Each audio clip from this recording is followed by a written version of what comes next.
Pengalaman empiris menunjukkan sudah 16 kali pengadilan memenangkan Partai Demokrat atas gugatan hukum KSP Muldoko dan kawan-kawannya. Saya ulangi, sudah 16 kali Partai Demokrat menang atas gugatan hukum KSP Muldoko dan kawan-kawan. Artinya skornya 16-0.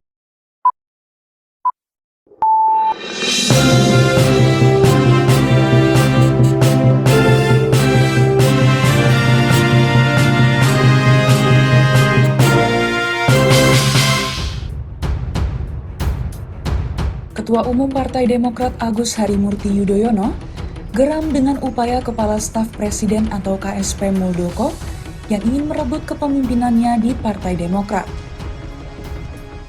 Bahkan, AHY menyebut bahwa pihaknya sudah 16 kali meladeni gugatan Muldoko di pengadilan, tetapi mantan Panglima TNI itu selalu kalah. Hal ini menanggapi upaya pengajuan peninjauan kembali atau PK yang dilakukan Muldoko ke MA pada 3 Maret 2023 lalu.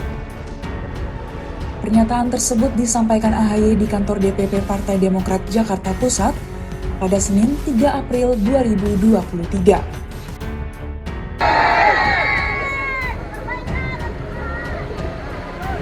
Bismillahirrahmanirrahim.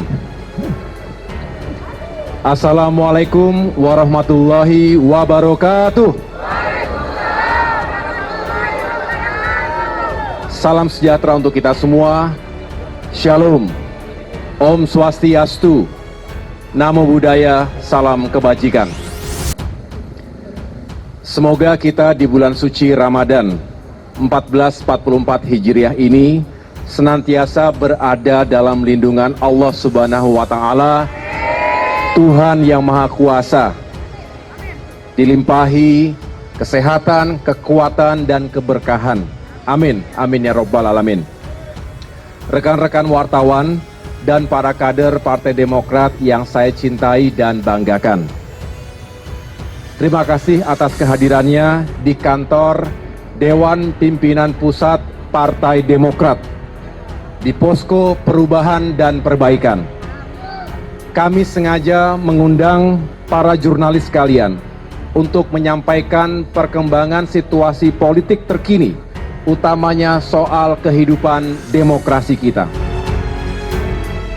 Sebulan lalu, tepatnya tanggal 3 Maret 2023, kami menerima informasi bahwa Kepala Staf Presiden atau KSP Muldoko dan Dr. Hewan Joni Alan Marbun masih mencoba-coba untuk mengambil alih Partai Demokrat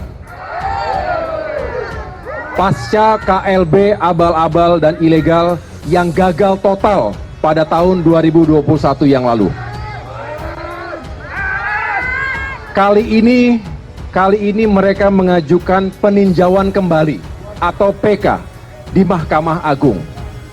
PK ini adalah upaya terakhir untuk menguji putusan kasasi MA dengan nomor perkara 487 KTUN 2002 yang telah diputus pada tanggal 29 September 2022. Alasan KSP Muldoko mengajukan PK adalah karena ia mengklaim telah menemukan 4 novum atau bukti baru. Kenyataannya, bukti yang diklaim KSP Muldoko itu bukanlah bukti baru. Keempat novum itu telah menjadi bukti persidangan di PT UN Jakarta, khususnya dalam perkara nomor 150 G 2021 PT UN Jakarta yang telah diputus pada tanggal 23 November 2021. Secara resmi, hari ini tim hukum kami akan mengajukan kontra memori atau jawaban atas pengajuan PK tersebut. Kita yakin Demokrat berada pada posisi yang benar. Pengalaman empiris menunjukkan sudah 16 kali pengadilan memenangkan Partai Demokrat atas gugatan hukum KSP Muldoko dan kawan-kawannya. Saya ulangi, sudah 16 kali Partai Demokrat menang atas gugatan hukum KSP Muldoko dan kawan-kawan. Artinya skornya 16-0. Dengan demikian, dilihat dari kacamata hukum dan akal sehat. Saya ulangi, dilihat dari kacamata hukum dan akal sehat kita, tidak ada satupun celah atau jalan bagi KSP Muldoko untuk memenangkan PK ini. Namun, situasi hukum di negeri ini sedang mengalami pancaroba. Tidak menentu, ada ketidakpastian hukum. Baru-baru ini contohnya, tiba-tiba saja Pengadilan Negeri Jakarta Pusat memutuskan agar pemilu 2024 ditunda. Situasi hukum yang tidak menentu itu ada kemungkinan diakibatkan oleh tekanan dan kepentingan politik pihak tertentu. Bagian dari elit dan penguasa di negeri ini. Apalagi kini sudah memasuki tahun politik menjelang pemilu 2024. Tekanan dan kepentingan politik ini bahkan bukan hanya masuk dalam ranah hukum. Dunia olahraga kita pun kena imbasnya. Sebagaimana kita tahu, penantian panjang rakyat Indonesia ditambah masa persiapan 3 tahun agar tim sepak bola nasional berlaga di Piala Dunia U20 harus kandas hanya karena ada kepentingan politik pihak tertentu. Saudara-saudara, sebenarnya bagi kami mengangkat kembali isu terkait upaya KSP Muldoko untuk mengambil alih Partai Demokrat sudah tidak menarik lagi. Karena kami yakin saat ini rakyat sudah sangat paham karakter dan perilaku tidak baik dari KSP Muldoko. Khususnya dalam kehidupan politik dan demokrasi Indonesia. Bahkan banyak senior saya di TNI dan juga senior KSP Muldoko merasa malu dengan perilaku KSP Muldoko. Menurut mereka, perilaku KSP Muldoko tidak mencerminkan sikap kesatria, apalagi patriot sebagai prajurit yang pernah digembleng di Lembah Tidar. Tetapi yang lebih menarik lagi sekarang, betapa perilaku tidak terpuji tersebut seolah dibiarkan begitu saja. Padahal yang bersangkutan adalah Kepala Staf Presiden Republik Indonesia. Hal ini juga yang sering diperbincangkan banyak kalangan, baik di dalam negeri maupun di luar negeri. Saya ke luar negeri, ke beberapa negara, banyak yang bertanya, kok bisa terjadi seperti itu di Indonesia? Dan seolah-olah dibiarkan begitu saja. Untuk itu, saya bermusyawarah dengan seluruh pengurus dan pimpinan Partai Demokrat, baik di tingkat pusat hingga tingkat kabupaten kota, untuk menyikapi perkembangan situasi politik ini. Konkretnya, tadi kami melakukan Commander's Call atau apel pimpinan dengan 38 ketua DPD dan 514 ketua DPC serta 1.800 anggota DPRD provinsi dan kabupaten kota di seluruh tanah air secara online. Hadir juga secara fisik para elit partai seperti Majelis Tinggi Partai, Dewan Kehormatan, Dewan Pertimbangan, Mahkamah Partai, dan fraksi Partai Demokrat DPR RI serta pengurus harian Dewan Pimpinan Pusat Partai Demokrat. Pada forum tadi, kami mencermati dan membahas berbagai aspek, baik hukum maupun politik. Saudara-saudara sekalian, KSP Muldoko mengajukan PK pada tanggal 3 Maret 2023, tepat 1 hari setelah Partai Demokrat secara resmi mengusung saudara Anies Baswedan sebagai bakal calon presiden. Forum Commander's Call berpendapat, PK ini bukan tidak mungkin erat kaitannya dengan kepentingan politik pihak tertentu. Tujuannya jelas, menggagalkan pencapresan saudara Anies Baswedan. Forum juga berpendapat, ada upaya serius untuk membubarkan koalisi perubahan. Tentu saja salah satu caranya adalah dengan mengambil alih Partai Demokrat. Karena Demokrat merupakan salah satu kekuatan dari perubahan selama ini. Apalagi beberapa praktisi hukum mengatakan bahwa proses PK bisa menjadi bagian ruang gelap dalam peradilan. Ada celah untuk masuknya intervensi politik. Dan jika benar ada intervensi politik dalam kaitan manuver KSP Muldoko ini, maka keadilan, hukum, dan demokrasi di negeri Indonesia tercinta ini berada dalam keadaan bahaya atau lampu merah. Untuk itu, meskipun secara hukum tidak ada satupun alasan yang dapat digunakan untuk memenangkan gugatan KSP Muldoko, tetapi kami, keluarga besar Partai Demokrat, tetap waspada.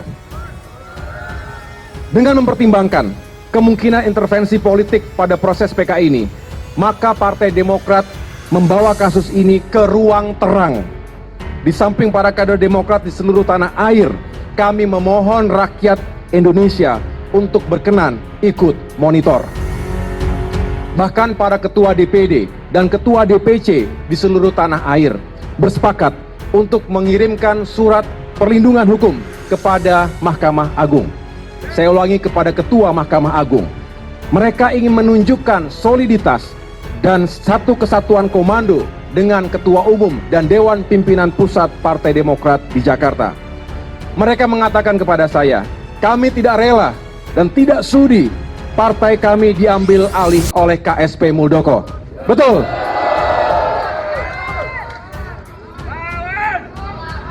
Saudara-saudara sekalian, kami menyadari ada resiko yang harus kami tanggung dalam mengusung bakal calon presiden yang tidak dikehendaki oleh rezim penguasa.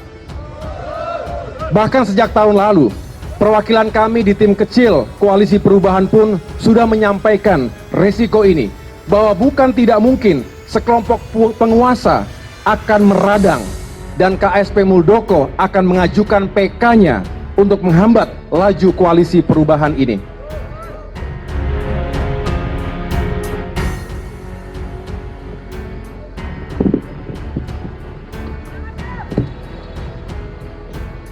Betul.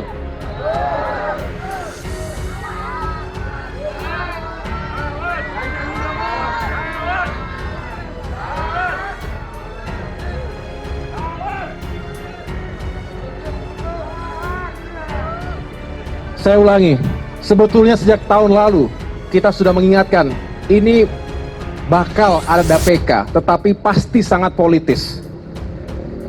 Tujuannya adalah membungkam oposisi, Partai Demokrat adalah partai oposisi, dan juga menghadang, termasuk berpotensi membubarkan Koalisi Perubahan. Kini dugaan itu terbukti.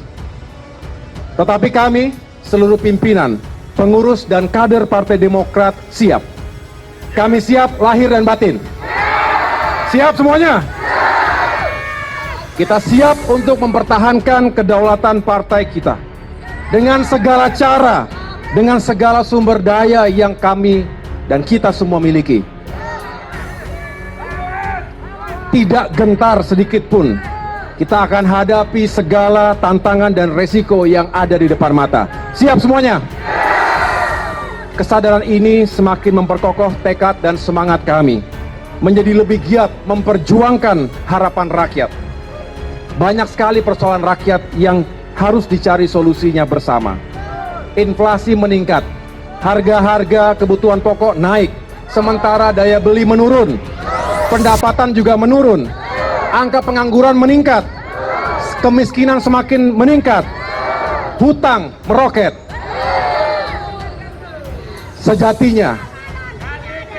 Sejatinya pada persoalan-persoalan rakyat itulah Demokrat dan Koalisi Perubahan memfokuskan dirinya. Jika di tengah fokus kerja kami itu ada oknum penguasa, yaitu Kepala Staf Presiden Muldoko, yang berupaya mengambil alih partai kami, maka dengan terpaksa kami lawan.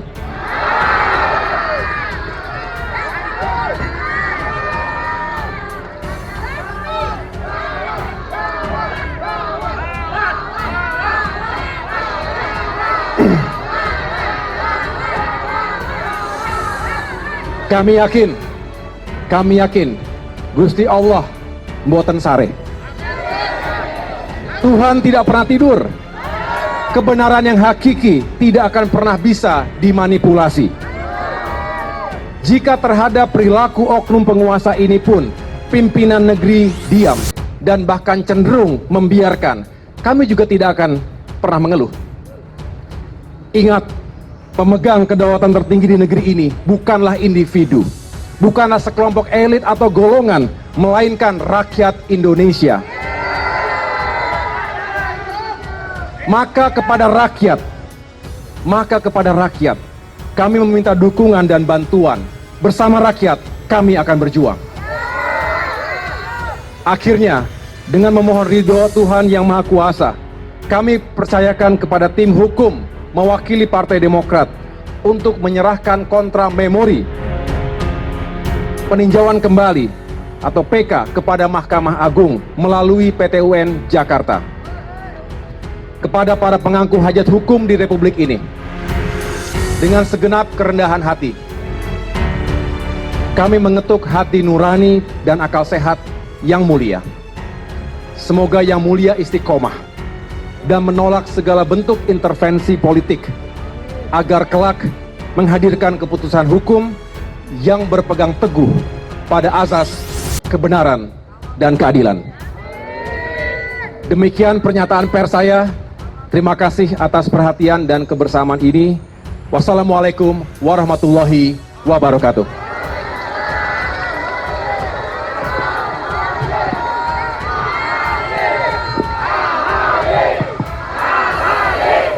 Demokrat!